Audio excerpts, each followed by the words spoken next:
بات مساوات کی۔ عزیز اور عائشہ عبدالرحمن صاحب کے 2 بچے تھے۔ عائشہ تو نہایت بھولی بھالی بچی تھی جو گھر کے کام کاج میں اپنی امی کے ہاتھ بٹاتی رہتی تھی، لیکن عزیز جیسے گھر میں اس کے ابو اور امی لاڑ پیار سے فائزی کہا کرتے تھے، بڑے ہی شرارت تھا، گھر میں ایک پل نہ ٹھہرتا۔ مئی کی تیز دھوپ میں، شدت کی گرمی میں امی کی اجازت کے بغیر جبکہ بھاگ کر گھر سے کھیلنے کے لیے تیار رہتا تھا۔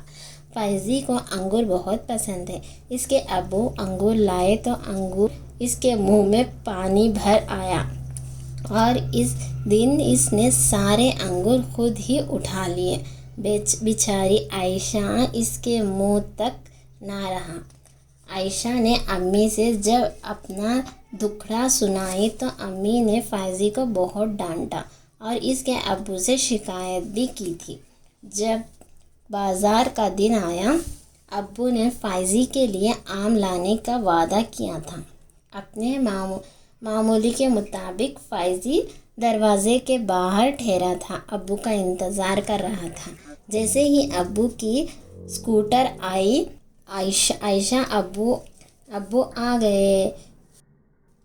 تو ابو نے بیگ میری طرف بڑھانے کے بجائے خود ہی لے گئے۔ میں داخل ہو رہا تھا، تب فائزی کو خیال آیا کل امی نے اس کی شکایت جو کی تھی، شاید اس کا رد عمل ہے۔ وہ مایوس ہو کر ابو کے پیچھے پیچھے ہو گیا۔ گھر میں داخل ہوتے ہی ابو نے آموں سے بھرے بیگ کو الماری کے اوپر رکھ دیا اور خود ہاتھ منہ دھونے کے لیے غسل خانے میں چلے گئے۔ فائزی اور عائشہ حیران تھے، ان کے سمجھ میں نہیں آ رہا تھا کہ آخر یہ سب کیا ہو رہا ہے۔ بیچاری دونوں الماری کے سامنے کھڑے ہو کر پہرا دینے لگے۔ ابو ہاتھ منہ دھو کر صاف کر کے ڈرائنگ روم میں آئے اور کہا، فائزی جاؤ امی سے چاقو مانگ کر لاؤ، عائشہ تم بھی جاؤ تشتریاں لے آؤ۔ فائزی نے عائشہ کی جانب سوالیہ نظریں سے دیکھا اور دونوں باورچی خانے کی جانب چل پڑے۔ فائزی منہ بناتا ہوا چاقو لے آیا۔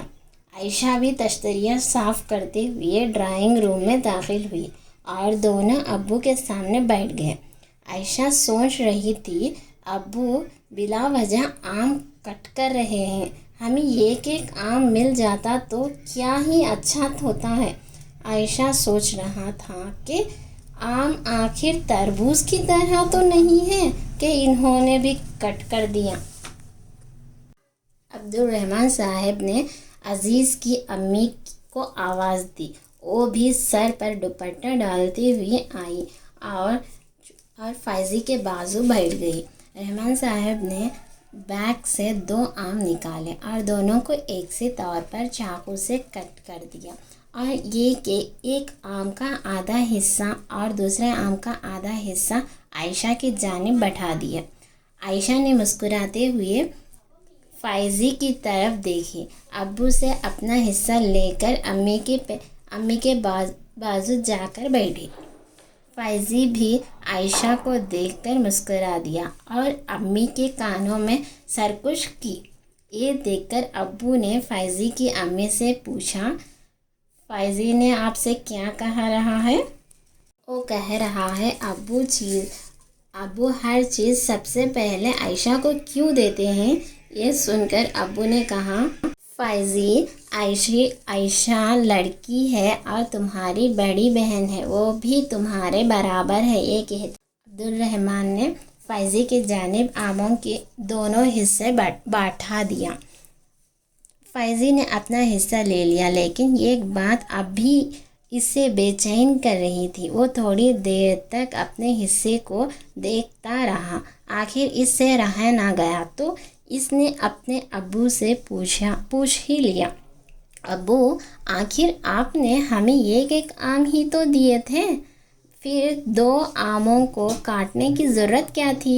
ہمیں سارا آم تو اس میں حرج ہی کیا تھی؟